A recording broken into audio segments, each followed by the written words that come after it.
Hello, little people! Hello! Anong hotel to? Ito Marriott. Nakita ko na. Ito, ano to? Hindi ba ito yung Westin? O, yun ang Westin. O, Windham ata itong isa. Ito pinaka-favorite ko. Second favorite ko sa kwarto na ito. Itong vanity mirror. Sabi ko, Joseph, gawa niya ako sa bahay. Pero hindi naman ganito kasi sobrang laki ng salamin namin doon, no?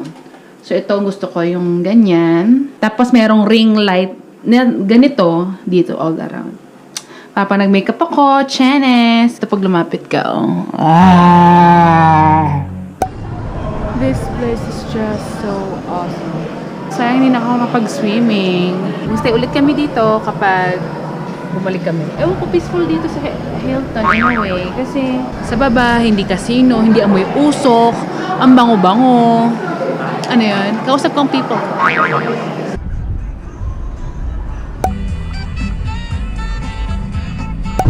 Bye!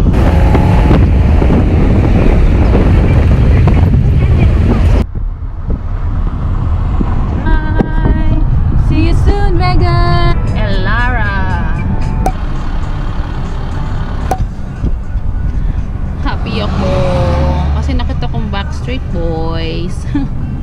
Na lagi tinatawag itong lalaki ito, Backlash Street Boys, Gay Street Boys. Yung hiya naman ako sa duran-duran niya.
Arizona now.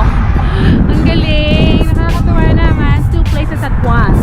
Parang about to remember lang. Nakakatakot. Nakakatakot dito sa bridge na ite.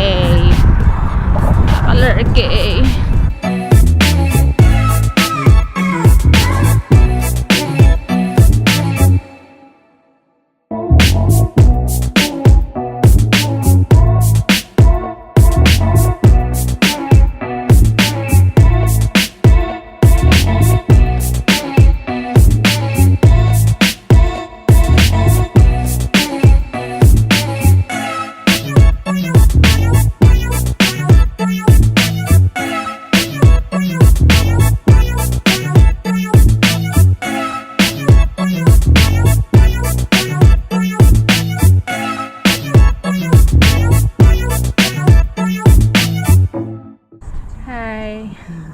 Ang pagod ko, and that concludes our Las Vegas, Arizona trip.